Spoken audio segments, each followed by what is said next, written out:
Genre, biography. All Aboard, Elijah McCoy's Steam Engine, by Monica Culling.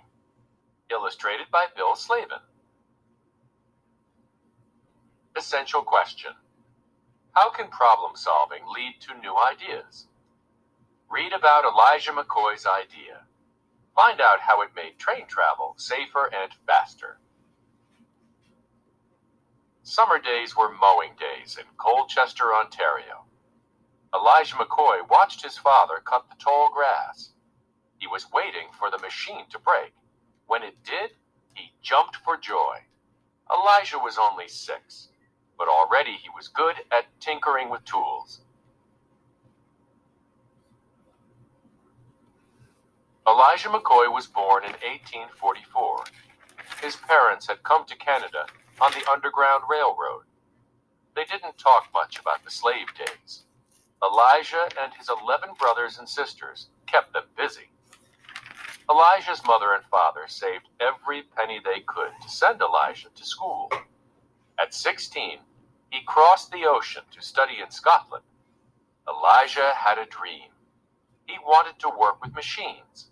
He wanted to become a mechanical engineer. In 1866, Elijah finished school in Scotland. His family now lived in Michigan. One day, a locomotive rolled into the station with Elijah on board. His mind was crackling with ideas. In Michigan, he was going to be an engineer. Elijah went looking for work at the Michigan Central Railroad. "It takes learning to be an engineer," said the boss, spitting at Elijah's feet. "I got ashcat work if you want it.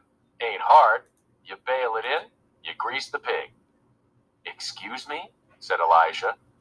"You shovel coal into the firebox," replied the boss slowly. "You oil the wheels, you oil the bearings. It's not hard."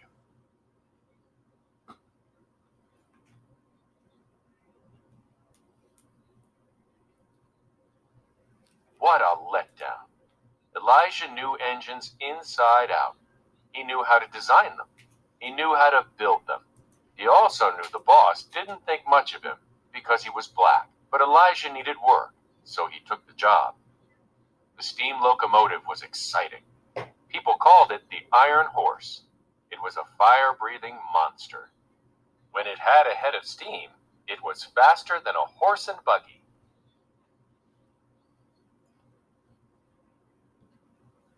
Feeding coal into the firebox was hot, hard work. It was also tricky. The fire boiled the water. The boiling water made steam. The steam worked the machinery. If the fire got too hot, the boiler might explode. If it wasn't hot enough, the train wouldn't move, or it couldn't climb the smallest hill. Elijah went to work in old clothes. An ashcat's job was a dirty one. Soon Elijah was covered in soot and cinders.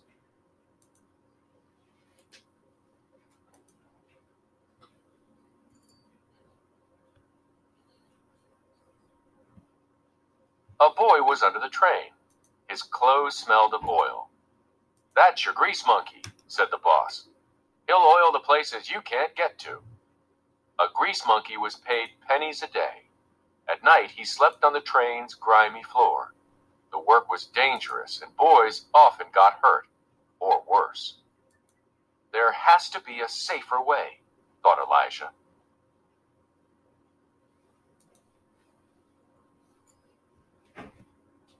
Elijah baled in the coal as fast as he could.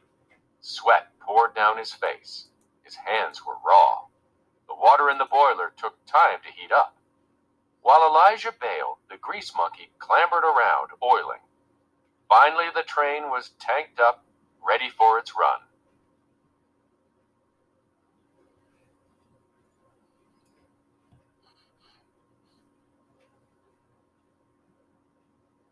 The engine huffed and puffed. Smoke billowed from its stack. The wheels clacked. The locomotive chugged along for about half an hour. Chug, chug, chug. Suddenly, screech! The train stopped cold. The boy hopped down and crawled under the wheels. Elijah hopped down with his oil can. The passengers stayed put. They waited, and waited some more. "All aboard!" cried the conductor. The pig was greased and ready to go. Chug, chug, chug. The passengers looked out at the passing farms. They talked, they ate, they laughed. Half an hour later, screech! Time to grease the pig again. What a job! Elijah didn't know which part he hated more, feeding the firebox or oiling the engine.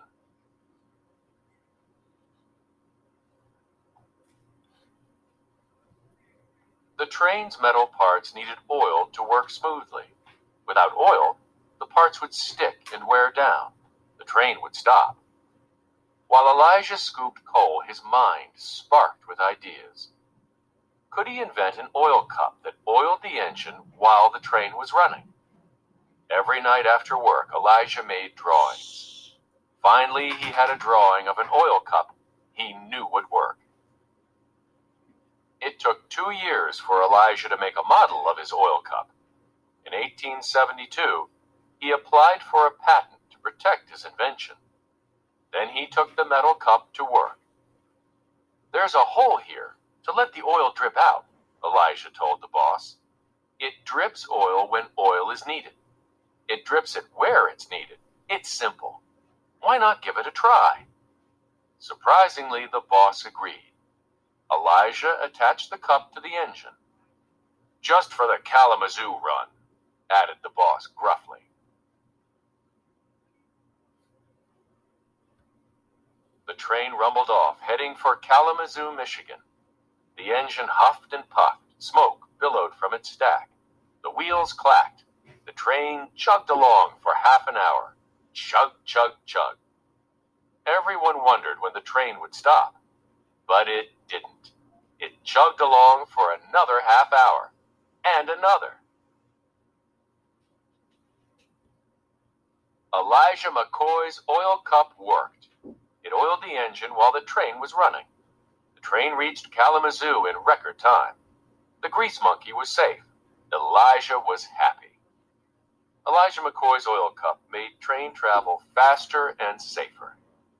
Elijah worked on engine inventions all his life. He followed his dream. When Elijah got older, he encouraged children to stay in school and to follow their dreams too. The real McCoy. Have you ever heard someone say they want the real McCoy? It means they want the real thing. No knockoffs, no substitutes. Other inventors copied Elijah McCoy's oil cup, but their drip cups didn't work as well. When engineers wanted to make sure they got the best oil cup, they asked for the real McCoy. Was Elijah McCoy a one-hit wonder? No way. He was an inventing marvel. During his lifetime, he filled 57 patents, more than any other black inventor. Most of his inventions had to do with engines, but several did not. Elijah invented a portable ironing board, a lawn sprinkler, and even a better rubber heel for shoes. Want the best quality? Ask for the real McCoy.